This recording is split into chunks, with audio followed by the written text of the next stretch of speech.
Thank you. In 2009, MIT Press launched their Platform Studies book series to encourage scholars of the humanities to seriously consider the lowest level of computing systems and how they enable, constrain, shape, and support the creative work that is done on them. My goal in this paper is to apply that investigative aim to the domain of music, specifically that of the Atari 2600, which harbors one of the most constrained audio systems in the history of gaming, for which developers still sought to transcribe music. In doing so, I'll show how that console's hardware nudged designers to think about the process of transcription in unorthodox ways. My decision to forefront transcription over composition owes to the state of the gaming industry in 1977, the year that the Atari 2600, then known as the Atari VCS, was released in North America. At that time, there was no such thing as a video game composer per se, and sound design was left to programmers, most of whom had little or no background in music. This lack of compositional expertise pushed developers to resort to pre-composed music, whether it be a classical piece from the public domain, a licensed hit from a Hollywood film, or a pre-existing tune from the arcade. These musical borrowings provided a convenient solution to the issue of musical expertise, but they also led to a different kind of problem. Although developers were off the hook for their lack of musical training, they were left with the awkward task of transcribing melodies for an instrument that could not truly accommodate them. To illustrate the difficulty of this task, the first part of my paper outlines the sound capabilities of the Atari 2600. As I will show, programmers had to work within a subset of the already impoverished musical resources provided by the system's audio architecture. With this survey of the technological terrain in mind, the second and final part of my paper explores two examples, Atari's ET and CBS Electronics' Mountain King, to show how the Atari's limited audio capabilities led to an unusual take on the transcription process. The Atari 2600 is equipped with two sound channels, each of which offers the same sonic variables, a 4-bit volume control that yields 16 discrete volume levels, represented by odd VX, a 4-bit audio control register that yields 16 timbres, represented by odd CX, and a 5-bit frequency divider that yields 32 frequencies per timbre, represented by odd FX. Although this arrangement would seem to offer 512 distinct sounds, some of the 16 timbres are, in fact, identical. After accounting for duplicates, only 10 audibly distinct timbres remain. And they can be described as follows: no sound, 0 and 1, buzzy tones, 1, barely audible distortion, 2, wavering tones, 3, pure tones, 4, 5, 12, and 13, buzzy pure hybrid tones, 6 and 10, reedy tones, 7 and 9, white noise, 8, smooth rumbly tones, 14, and raspy rumbly tones, 15. This selection of timbres would still seem to offer designers a fairly broad palette to choose from, but the frequency range of several audio control values renders them unviable for melodic writing. Take the smooth rumbly tones of audio control 15, for instance, the frequencies of which span from 10.6 hertz to 338.1 hertz. 1/3 of the notes lie between low E and C0, as shown in the example on screen, and only a handful have a clearly audible frequency. And this doesn't even take into account the tuning discrepancies, as much as 89 cents between adjacent pitches, indicated by arrows in the example. These issues notwithstanding, it is true that, like audio control 15, each melodic timbre, in other words, a timbre that can be used for melodies, offers at least a few usable notes. But piecing these acoustic dregs together would only create a gap-filled scale with untenable timbral discrepancies. Given these constraints on timbre and frequency, the fact that Atari 2600 games even had music to begin with is remarkable. In fact, the vast majority of music produced for the system owes to a happy coincidence. That even though the waveforms produced by audio control 4, 5 and audio control 12, 13 are identical, that is, they produce the same timbre, each produces a different set of pitches. In practical terms, although tuning discrepancies remain, merging these pitch sets results in a scale with a full chromatic gamut of pitches, save one note, between E3 and D6, a sweet spot for melodic writing, and approximately the range of a B-flat clarinet, minus the rather piercing altissimo register. The respective ranges of audio control 4-5 and 12-13 are shown on the slide, and notes circled in red form part of the aforementioned chromatic gamut. Because of this relative wealth of possibilities, most music for the Atari 2600 is written in the timbre that corresponds to these audio control values, approximately the sound of a square wave. In fact, one wonders whether this melodic safe zone, shaped by the technology at hand, is at least partly responsible for the cultural association between square waves and early video game music, even beyond the Atari 2600. Consider the NES, for instance. Even though the square wave is just one of 4 available timbres, composers were drawn to it with enough frequency that it became the iconic sound of that system, at least for the first several years of its lifespan. Think Koji Kondo's Overworld theme from Super Mario Bros.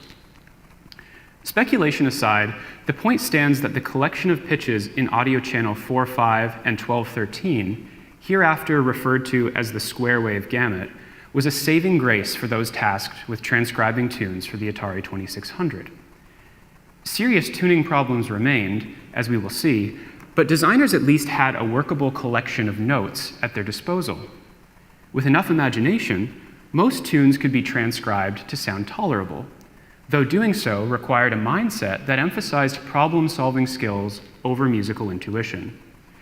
More specifically, it required developers first to seek out the key of least resistance, and then to make competent changes to the music to iron out any egregious tuning discrepancies left unresolved by the interval of transposition. Our first musical example from Atari's E.T., the Extra-terrestrial, illustrates the metaphorical minefield that is transcription. Historically panned for its poor and confusing gameplay, E.T. is considered by some to be the worst video game of all time. At the most extreme, it has even been accused of precipitating the video game crash of 1983. Whatever truth these critiques hold, the game's music is perfectly competent by Atari 2600 standards, in that programmer Howard Scott Warshaw managed to preserve the spirit, along with many of the notes, of John Williams' Oscar-winning film score. Let's examine more closely how Warshaw pulled this off. The example on screen shows Williams' original theme next to Warshaw's transcription. Here's the Williams version.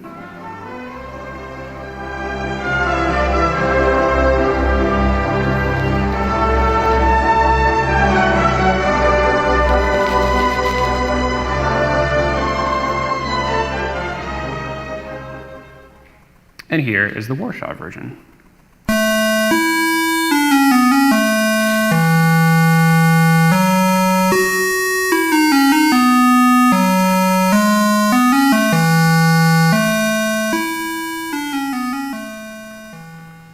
The differences between these two versions are threefold. The Atari 2600 version is in A major instead of C major.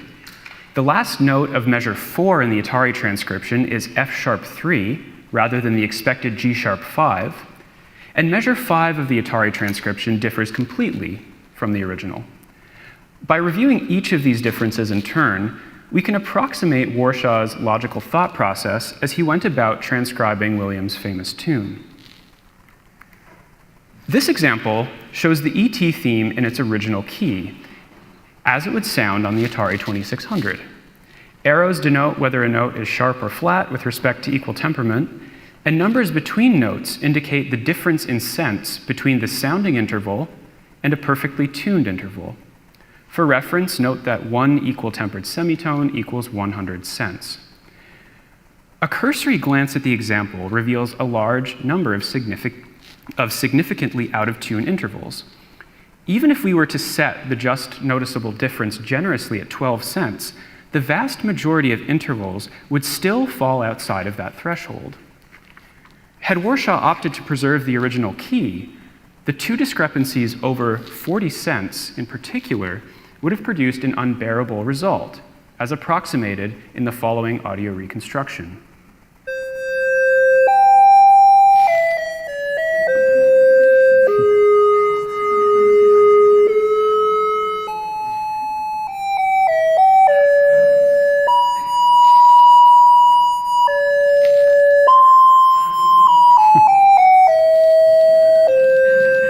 I slowed it down just to torture you. It's easy to understand why Warshaw opted to discard the key of C major, but why did he opt to use A major instead? One can assume that he wanted the opening motive, measures 1 and 2, to be as in tune as possible. After all, that's the iconic E.T. head motive, not to mention the first thing a player hears. As it turns out, only 3 of the 12 major keys produce a relatively in-tune result: G flat major, E major, and A major. On this slide, you'll see the average tuning discrepancy in cents for the opening 8 notes, or that ET motive, in each key. If we look more closely at the 3 options, we see that the largest tuning discrepancy in G flat major occurs directly before a lengthy held note. Those of A major and E major, on the contrary, are hidden in fast-moving eighth notes, and the difference is palpable. We're thus left with 2 options. That said, because of the absence of G-sharp 4 in the square wave gamut, the key of E major requires that the tune be transposed to the high register. And so, from a practical standpoint, the choice of A over E is mere preference.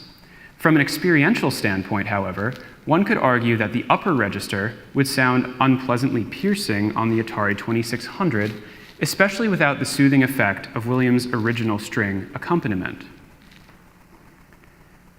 What then of the alterations made to measures 4 through 6 of the original? Moving down a fourth to F-sharp 3 instead of up a sixth to G-sharp 4 in measure 4 is easily accounted for. The square wave gamut simply doesn't include G-sharp 4. As for the final 2 measures, or 1 measure in the transcription, not only is that crucial G-sharp 4 missing, but the succession of intervals would sound horribly out of tune. Simply compare the values in Warshaw's version to those of an exact transcription. And those are highlighted in blue here. Musical nuts and bolts aside, there's also a third explanation. Given that this music was used for the title screen, on which players weren't expected to spend a lot of time, it didn't make sense to waste valuable memory on a lengthier tune, and so Warshaw settled on the 5-bar loop seen on screen that ends, quite competently so, on the dominant, ready to loop back to the tonic. Warshaw's solution to the ET transcription problem is logical and efficient, but the degree of creative musical judgment required of him was minimal. And this holds true for many Atari 2600 transcriptions. But there are cases that require a more inventive, or at least musically sensitive mindset. And one such example is CBS Electronics' transcription of Grieg's In the Hall of the Mountain King for their 1983 release, Mountain King. So let's listen first to the first phrase of Grieg's original.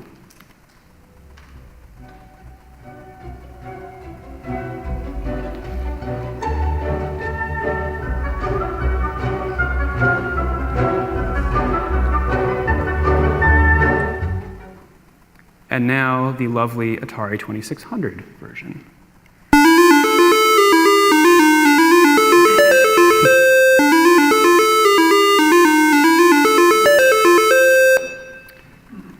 So just like the ET transcription, the Atari 2600 version of Grieg's tune is set in a different key, D minor rather than B minor. We won't go into the details here, but for reasons similar to those discussed in connection with ET, D minor was the best possible choice, the path of least resistance, if you will. Perhaps more interesting, however, are the changes to the melody in measures 1 and 2. circled in red in the example. For reference, the relevant portion of the square wave gamut is given above the Mountain King scores. The first thing to notice is that measure 1 of the Atari version substitutes D4 for G4, even though G4 is part of the square wave gamut. It seems that the transcriber was sensitive to the characteristic chromaticism of Grieg's melody, sharp 4 and flat 2 to be exact, and wanted to preserve that aspect of the theme to the extent possible. As it turns out, they were able to draw on a feature of the gamut that, in other situations, could cause serious problems.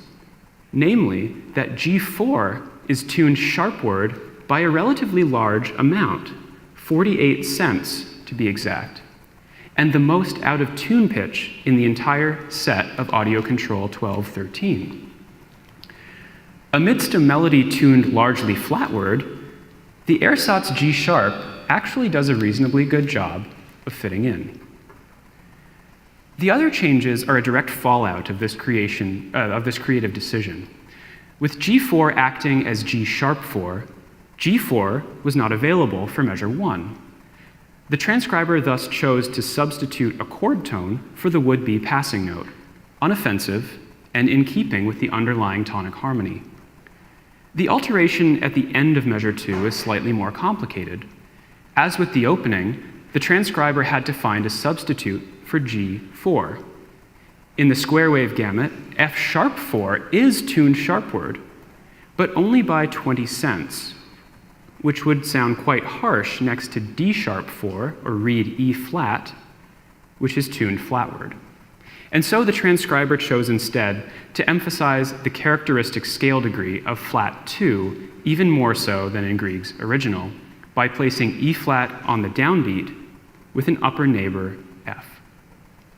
A lower neighbor D would have been more in tune, actually, with E flat, a 1 cent difference instead of 17, but that would have spoiled the inner voice chromatic descent from scale degree 3 to scale degree 1 by introducing the tonic scale degree too early, and thus prematurely dissipating the chromatic tension. This descent is circled in black on the screen. All of these choices demonstrate a non-trivial degree of musical sensitivity, in addition to the more pragmatic considerations typical of the medium. But even so, it shouldn't be lost on us that it was the tuning of the ersatz G sharp in the first place that led to the small amount of creative leeway we see in measure 2. Although I haven't theorized this point explicitly, it seems to me that an unusual transcription mindset lies behind the music of E.T. and Mountain King. Of course, determining how a piece for one medium might work in another is an age-old practice.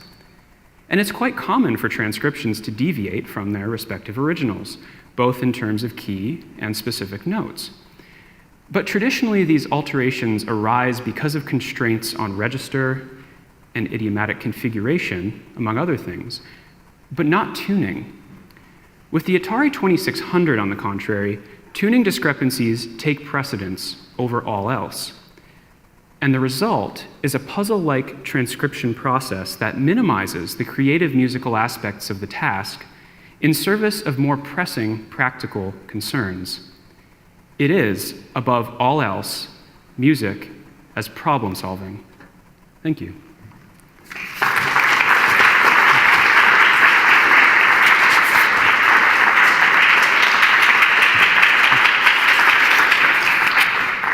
Probably take 2 or 3 questions.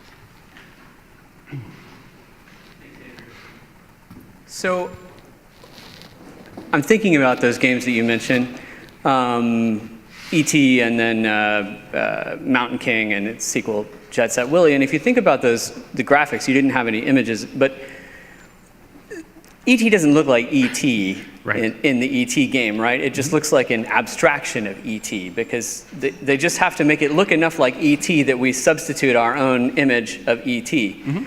And to me, I wonder if, what would you say, I guess, to the idea that the music is just doing the same thing? It's not trying to accurately replicate Mountain in the Hall of the Mountain King or anything. It just has to be close enough that we mentally substitute our understanding of those pieces. It's just an icon, signifying this, to get a little semiotic about it. It's just, signifying this other thing that we substitute mentally instead. Right. I mean, I think that you're right, in short.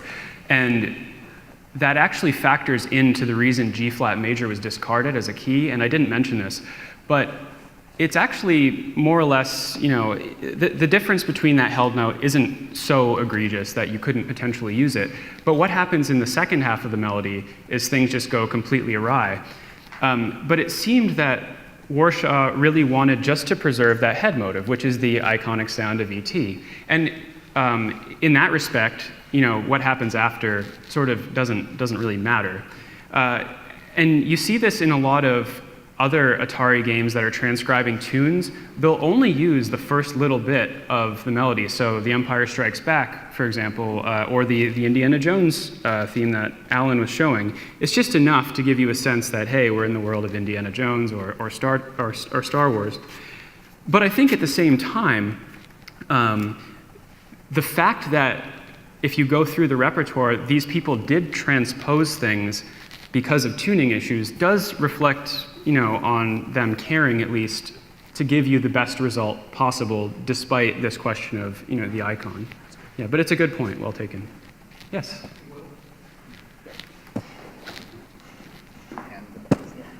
Thanks, Andrew. So I had a couple of thoughts and questions. This is, really as precise an explanation of something like the E.T. theme on the Atari as I've ever seen. But I wondered, first of all, if you thought how the way you've teased out the problem solving here, how you think that works with what Karen Collins reads in terms of all the minor seconds and the Phrygian that she sort of perceived in that. Because I thought that was a really interesting take she had on that. But really, that was more just a larger question. The thing I was most interested in was, I think I heard you mention something about licensing, that tunes on the Atari could have been licensed. And I just wondered if you'd run into actual evidence or occasions where you knew a tune actually had been licensed. Because I'm very interested in that. I'm just wondering if there's a bunch of that out there, and if so, where you found it in that. So I assume probably with the E.T. theme, that probably was licensed, is my guess, but I don't even know that for certain. Right. So I just wondered if you'd heard any of that. With the E.T. theme, I'm pretty sure. I mean, Universal approached Atari, as far as I know, to make that game and gave them the 5 weeks or whatever it was to push it out, and Spielberg was involved in the process. But with respect to licensing contracts or whatnot, I actually don't really know. The first part of your question, though, I think is interesting. The whole flat 2 thing that Karen Collins goes into, in a nutshell, basically she says that the tuning system of the Atari is set up in such a way that in the keys that are relatively in tune privileges flat 2, or a Phrygian type sound. And that is true. I think of the 80 pieces she studied, she found a significant number that did use flat 2 because of the tuning restrictions. But the interesting thing about flat 2 is that building a triad on flat 2 on the Atari is actually, the result would be horrible, like very, very, very dissonant to the ear. And you see this in games like Halloween, so where they use the original Halloween theme, but instead of going from F sharp and transposing the whole thing down to F, and you have these fifths, so it would be F sharp, C sharp to F, C. That fifth is actually extremely out of tune with respect to the other ones, so they actually don't end up doing that. Or some games where you would expect them to transcribe the original arcade music, like Pac-Man, that's a B major chord essentially going to a C major chord, so it's a flat 2 relationship, but they're building a triad on it. And I think the reason that you don't get that cutscene music, or not cutscene music, that pre-game music in Pac-Man in the port for the Atari is because it would require building a triad on flat 2, which actually would be terribly out of tune. So it really is the melodic flat 2. Right, and Pac-Man was rushed, right? I mean, and it was rushed too. They had no time. I think that's actually really interesting that it's a hunch you think that they licensed the actual music, because my hunch is maybe that they didn't, because it was. I mean, with what we know about licensing and sampling and the whole music industry in the early 80s, the lawyers didn't actually descend on that part until a few more years. So, Yeah. I mean, I actually wonder if it was just being used and it didn't cross anyone's mind at that point to, oh yeah, Williams or whoever the work for hire owner has that rights. And they might have for something as high profile as the ET theme. But I wonder if there's a lot of stuff that just went in. I mean, I've got some other examples in other games where I think that's happening. Yeah, it's certainly worth considering. I mean, it's an interesting point. It would obviously, support the reason why they would cut them so short. Yeah. Yeah. Thank you.